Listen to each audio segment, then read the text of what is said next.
Welcome to Behavioral Grooves. My name is Kurt Nelson. And I'm Tim Houlihan. And this is the podcast where we talk about why we do what we do. And in today's grooving episode, we are going to talk about our top 10 books that we read in 2019. Wow. And we did this last year, Tim, and I loved it. I think you loved it. And I know our listeners really enjoyed it. We even got a picture of somebody's bookshelf talking about the books that they enjoyed. Absolutely. It's great. Okay, jump right in. What's your number one, Kurt? All right, so I'm going controversial right away. All right, so I read John Bargh's Before You Know It book. It was released a few years ago. I was going to say, that wasn't actually released in 2019. No, it wasn't released in 2019. It was released a few years ago. But John his research has been a little bit maligned because some of his research studies haven't really done too well in the replication crisis that's coming up. And so some of his research has not been able to be replicated. But this book kind of is a larger picture, and I think the overall premise that priming happens and that we are primed, that the things that happen immediately before an action influence us even in ways that we don't really fully understand, and that happens at a subconscious level. That has always been pretty consistent. Now, how that manifests itself sometimes isn't, but this book is a great overview of a lot of that research. Who's the target audience for this book? Who do you think will enjoy it? So the target audience is not necessarily academics. It is more of the just casual observer, people who are interested in behavioral science, people who want to understand, hey, why do I always seem to do this when this happens, right? Mm-hmm. So it's those people. It's a really easy read in my mind, and so thoroughly enjoyed it. Has some great exampple in there, and I think you'd like it because he talks about music a lot in it. I am definitely going to check it out. Thanks for the recommendation.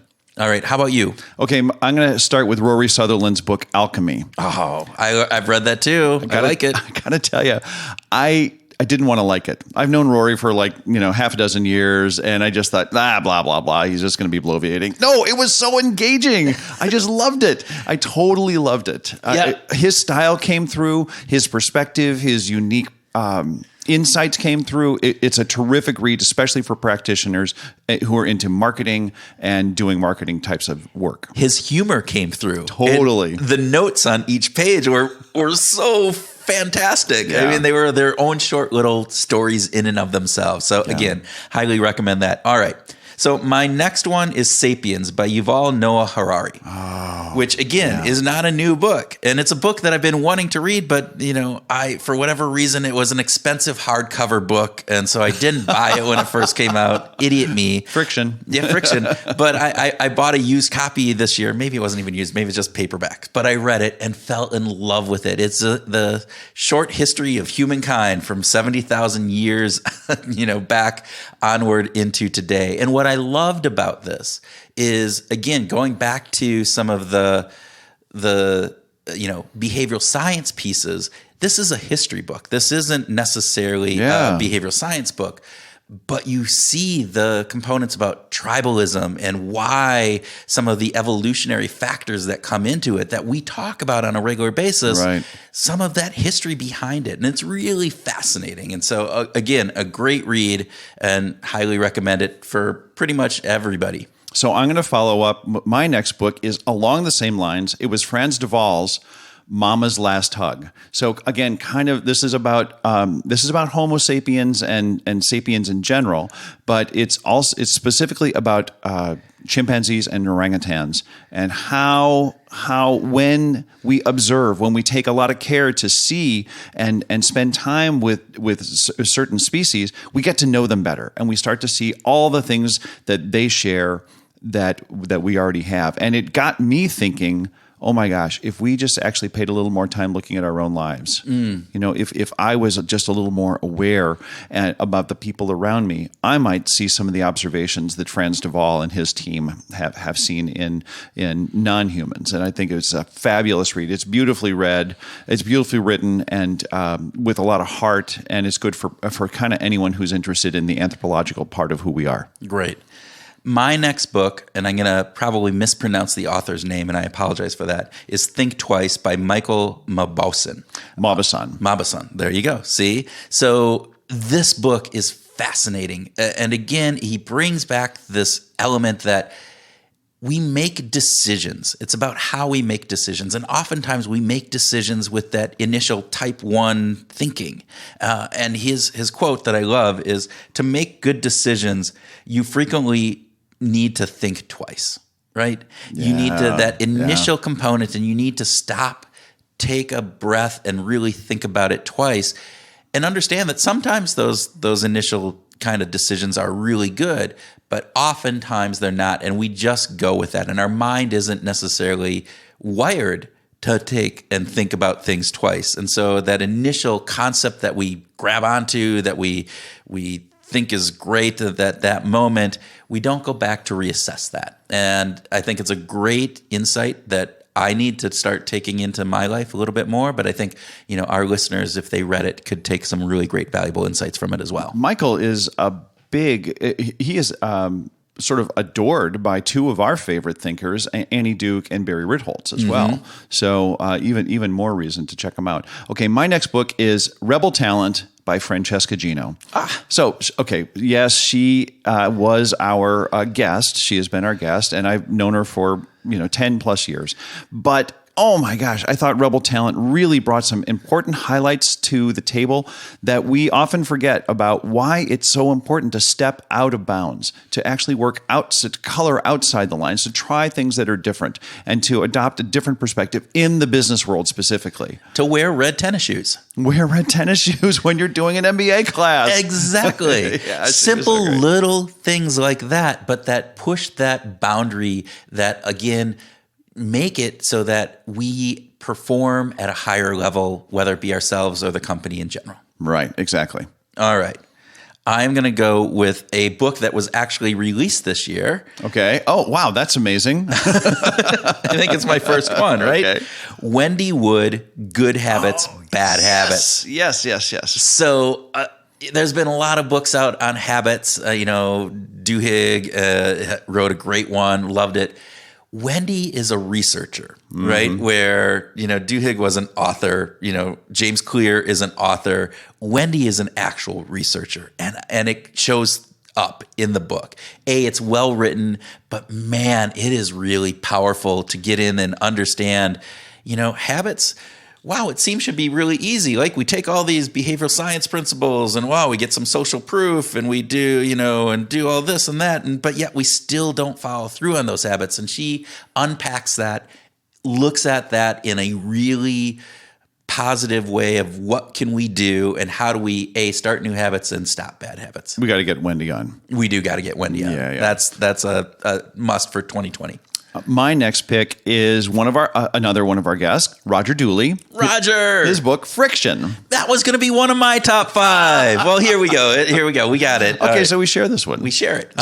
So what struck me is that it's just it's filled with really keen observations. So kind of, playing on this theme of Franz de Waal's observations of the chimp world, I think Roger Dooley is a tremendous observer of the human condition and what's going on. And he really pays attention, and he does it and then he writes about it in a really practical way. Oh yeah. It's great for practitioners. Everybody from engineers to marketers to HR executives. I think lots and lots of people could get benefit from this book. What did you think, Kurt? So it impacted me so much that we are actually my company is actually looking at friction as a line of area that we're looking at within organizations. So we are going in and helping organizations try to uncover some of the friction that they're facing, because it made me realize how big of an impact it has on our behavior, on people's performance. And so again, it just highlighted all of these factors that come into play that stop us from being our best self, these points of friction. And we've talked about it all the time. So now has become part of our vernacular, which makes for me what highlights a good book. It goes why I go back to Annie Duke all of the time. We talk about thinking in bets. Because again, we think about that in a way, and it changes how I think about things. And so that's why I loved it. Okay, so rounding out our top 10 or maybe top 9. Well, you have one more. I have one more, right. And that is Alan Kruger's Rockonomics. So there's a couple things about the book. First of all, it's not just about rock and roll. It's about the music industry in general. And if you're into music in any way, I highly encourage this book because he's an economist. He was an economist at Princeton. Regrettably, he took his own life actually before the book was released, which is sad. But oh my gosh, he does a fabulous job of analyzing data on the music industry and compares it to other industries like sports and CEOs. And he breaks down tons of myths without actually saying, don't you think that rock stars should make more money than CEOs? Well, he doesn't approach it that way, but the fact is rock stars don't make anywhere near what CEOs are making these days, even the big one. So it has a little bit of relevance for you. Totally relevant, and he writes it beautifully. It's really, really well written. All right. So do we want to run through the top 10 again real quick? Definitely. All right. So James Bargh, Before You Know It. John Bargh. Rory Sutherland's Alchemy. Yuval Noah Harari, Sapiens. Franz de Waal's Mama's Last Hug. Roger Dooley, Friction. Francesca Gino, Rebel Talent. Michael Mauboussin, Think Twice. Alan Kruger, Rockonomics. And Wendy Wood, Good Habits, Bad Habits. Definitely.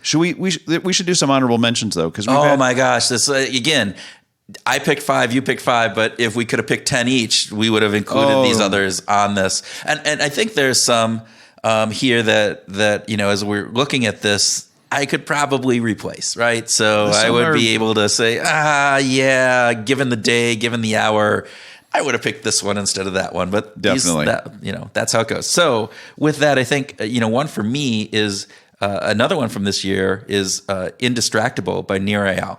Definitely. Again, talking through that we have this element where we're distracted all the time given today's crazy world. But you know what? We've always been distracted, and really looking at ways to overcome that. A very practical book for people. Yeah. Liliana Mason's Uncivil Agreement was just terrific. And I just real quickly, just a shout out to Tali Sharot, The Influential Mind. Again, right smack in the dab of that behavioral neuroscience. She's brilliant, and she's a great writer. Yeah. And if you're interested in the political side of behavioral science, Uncivil Agreement's a good one. All right. And then the going on that, you had the Influential Mind. I have The Organized Mind by Daniel Levitin. Really powerful book about how our mind gets organized and how to put your life and make your life more organized. Again, going back to some of the stuff with Indistractable. And then also Daniel Pink. Who I have ridiculed in the past for some of his work, but his book When is different, yeah. And I found, again, some really interesting tidbits that I could take out of it and actually utilize in my life. And so that was really cool. Dan is a bright guy. Oh, period. He's a very bright guy and a great writer. Great writer. And if you haven't, sign up for his newsletter, and he does these things, these pink casts, which are these little videos that are like 90 seconds long. Yeah. They're funny, and they're insightful, and they're really cool. So we had several guests who had books this year that we talked to, and I think it's worth mentioning some of them. Again, these are really good books by really great authors, and we happen to be lucky enough to have had them as guests. Kurt, you want to quickly run through a couple of these? Yeah. So Brian Ahern, who we loved as a guest, and his book Influencing People Ethically. Great book. Love the fact of how he brings in some of Cialdini's principles, but really looking at it from a very practical way and a very ethical way. And Brian was the first guest that we had on for the second time. We had him on twice. It was awesome. Liz Fosseline. Liz's No Hard Feelings. It's a really great, approachable, simple, and fun way of thinking about how do you show up for work. Basically, how can you show up for work and just take all that bad crap that happens to you and say, you know what?